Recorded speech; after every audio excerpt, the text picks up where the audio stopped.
Hello friends, இன்றைக்கி நம்ம செய்ய போகிறது புடலங்காய் பொடி மாஸ். வாங்க எப்படி செய்கிறதுன்னு பார்க்கலாம். Welcome back to our channel without boring சமையல். புடலங்காய் எடுத்து வாஷ் பண்ணி இந்த மாதிரி கட் பண்ணி வச்சுருக்கேன்.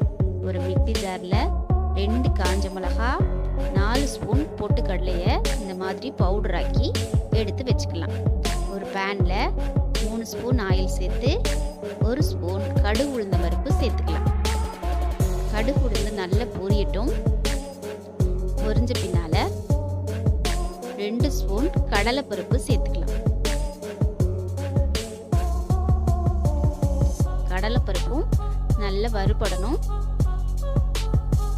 இதோட கொஞ்சமாக கறிவேப்பிலை சேர்த்துக்கலாம்.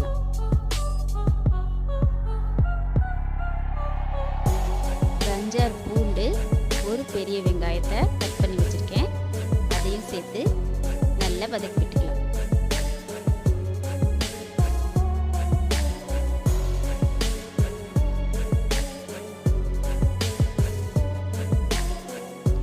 நல்லா வதங்கின பின்னால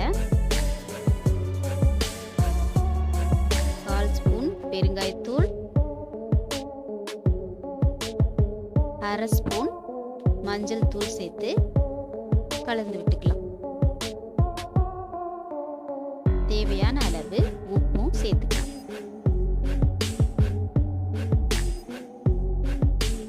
இப்போ இதுல கிளீன் பண்ணி கட் பண்ணி வச்சிருக்கிற புடலங்காய்களை சேர்த்துக்கலாம்.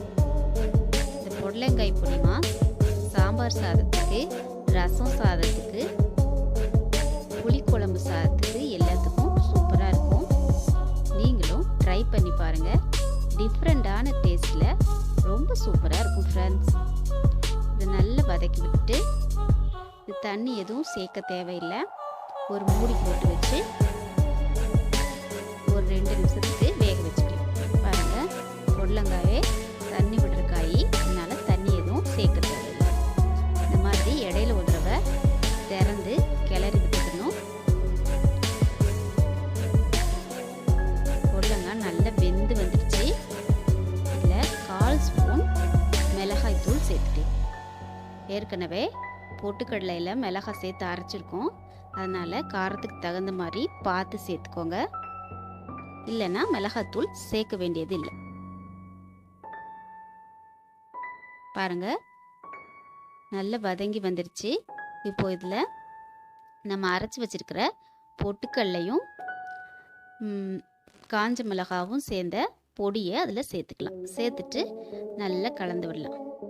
இந்த பொடி போடுறதான் இந்த புடலங்காய் பொடி மாசுக்கு டேஸ்ட்டை ஜாஸ்தி பண்ணி கொடுக்கும்.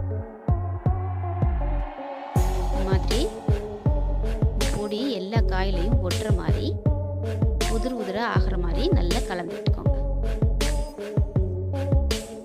அவ்வளோதாங்க, சூப்பராக ரெடி ஆயிடுச்சு நம்மளோட புடலங்காய் பொடி மாஸ்.